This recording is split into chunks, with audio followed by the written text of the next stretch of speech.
Born in '06, a very powerful truck in the history of trucks, has a Viper V10, moves from 0 to 60 in 5.2 seconds, with a 500 horsepower, has a 48 RE gearbox that can blow your mind away. What kind of car do you think it is? Stay tuned to find out what the answer is. Here are the muscle trucks you forgot about. Starting off at number 8, we have the Ford Lightning F-150, 1999 to 2004. At the start of the new millennium, Ford SVT was a busy place, producing items for almost every car line. We blame the delay on them having a finger in every pie since, had this not been the case, we could have seen a new Lightning sooner.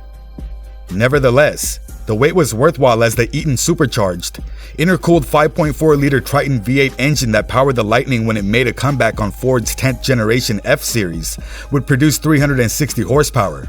In 2001, power was raised once more to 380 horsepower. These cars can run with more recent V8 Mustangs and Camaros with merely a pulley injector switch and tune, and 11-second time slips were not unheard of in almost stock trim. Having been erected in excess of 28,000, they are very easily located. At number 7, we have the Dodge Dakota RT 5.9-liter V8, 250 horsepower, 1997 to 2003. The 1997 exterior makeover of the Dodge Dakota midsize pickup brought it into compliance with the full-size model semi-truck appearance. In many aspects, the Dakota even bears a striking resemblance. We would have been happy if that had been the only modification, but the 360 cubic inch 5.9-liter Magnum, which increases horsepower by an additional 25 and bulks up cubes by 42, was also added as an option in the RT package by the product planners. Due to the popularity of late-model V8 performances like the Camaro, Firebird, and Mustang at the time, big-inch Dakotas were not given much attention despite their performance. It's important to keep in mind that Dodge began installing Jeep's 230 horsepower 4.7-liter SOHC V8 engine in Dakota models starting in 2000. While the engine has respectable power, no performance components are offered, unlike those for the 5.2-liter and 5.9-liter Magnum small blocks. Coming in at number 6, we have the Ford Lightning F-150, 1993 to 1995. When the F-150 Lightning truck made its debut in 1993, Ford was already enjoying success with the 5.0-liter Mustang. With a larger 351 cubic inch Windsor engine, with the upper manifold turned 180 degrees, the Wally Bieber-designed GT40 intake manifold and cylinder heads from the Ford Performance Parts catalog were installed. This resulted in 240 horsepower, which was almost exactly the same as the output of the Chevy SS454, albeit with 100 cubic inches less.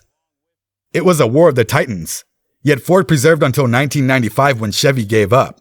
These half-ton short-bed single-cab trucks were commonplace at drag strips worldwide and frequently deserved their own race class. It was noteworthy that Ford's new SVT performance division debuted with the Lightning and the Cobra Mustang.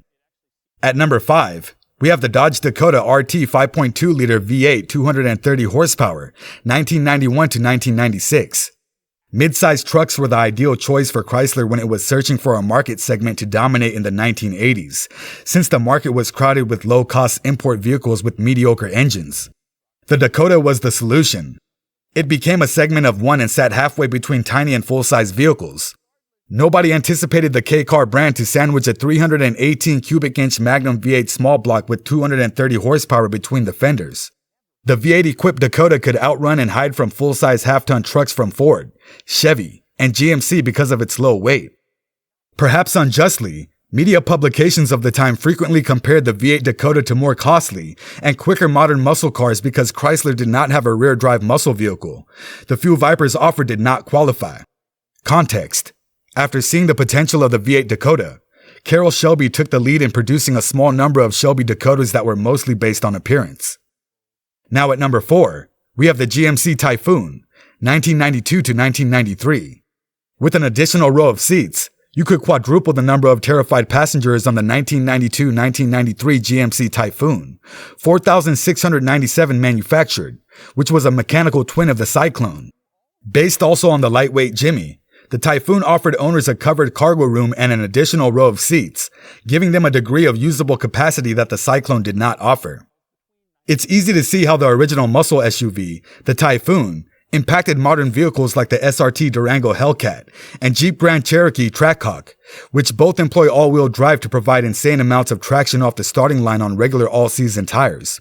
Interesting fact, Mel Gibson was the owner of a Typhoon and GMC Syclone. At number 3, we have the GMC Syclone, 1991. GMC made the decision to produce a muscle car for the first time in its 89-year existence. The Jimmy is the lightest truck in the range, so GMC did the only thing they could, put a 280 horsepower turbocharged 4.3-liter Chevy V6 under its hood. They couldn't find any passenger vehicles on which to build one. They often ran high 12 stock straight off the showroom floor, thus the power rating was ridiculously low. The GMC Syclone is uncommon enough to fetch high prices. Just 2,995 were made in its 1 year of production, but if you're willing to take a long view and want to invest, you could do much worse. Due to its slightly larger fuel injectors, the turbocharged 4.3-liter was infamous for having weak cast pistons. However, since the 4.3 is a small block Chevy with 2 less cylinders, this is a simple fix. Now at number 2, we have the Chevy SS454. 1990 to 1993. Even though 245 horsepower doesn't seem like much these days, it was pure bliss in 1990 when it was produced by a half-ton truck's 454 cubic inch large block. The 1990 to 1993 Chevy SS454 truck was the first muscle truck of the contemporary age. With its 345 pound-feet of torque, powerful exhaust sound, chrome rims, steamroller tires, and ominous black paint, it established the standard for muscle trucks.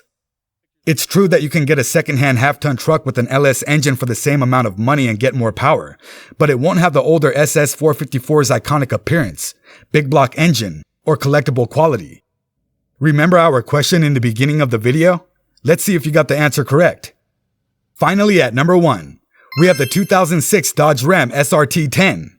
The Dodge Ram SRT10 is more than simply a Ram with the Viper V10 crammed into it. Similar to the other SRTs, it has additional instruments and modified suspension to manage the power and provide greater cornering without sacrificing ride comfort. It is the quickest truck currently on the market, with a stated and plausible 0 to 60 time in 5.2 seconds, and a quarter-mile burst in 13.8 seconds with 500 horsepower and 525 pound-feet of torque. A short time after the first SRT10 was constructed, a second quad-cab model was produced, with an available automatic gearbox. The first SRT10 used a modified Viper 6-speed manual transmission and a regular cab to beat the Ford Lightning quite handily, and still be able to pull a big trailer. When the throttle is pushed down, however, the Viper heritage comes through, the engine power skyrockets, and the transmission shifts suddenly and jarringly to take full advantage of the power and also to shift quickly enough to keep up with the rapid acceleration.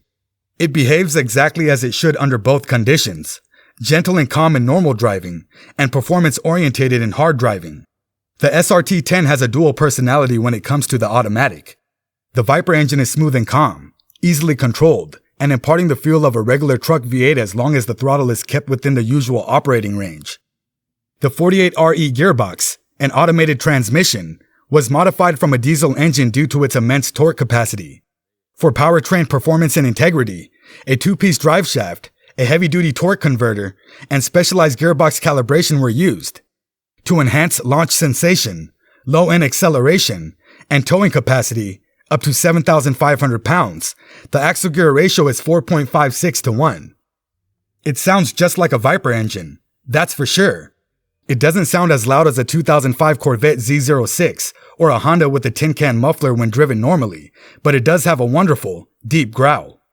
Depending on the demand, the grumble intensifies as the gas pedal is depressed. At full speed, it becomes a racing car roar, with all 505 of those horses putting on a show. Thanks for watching and please subscribe for more content.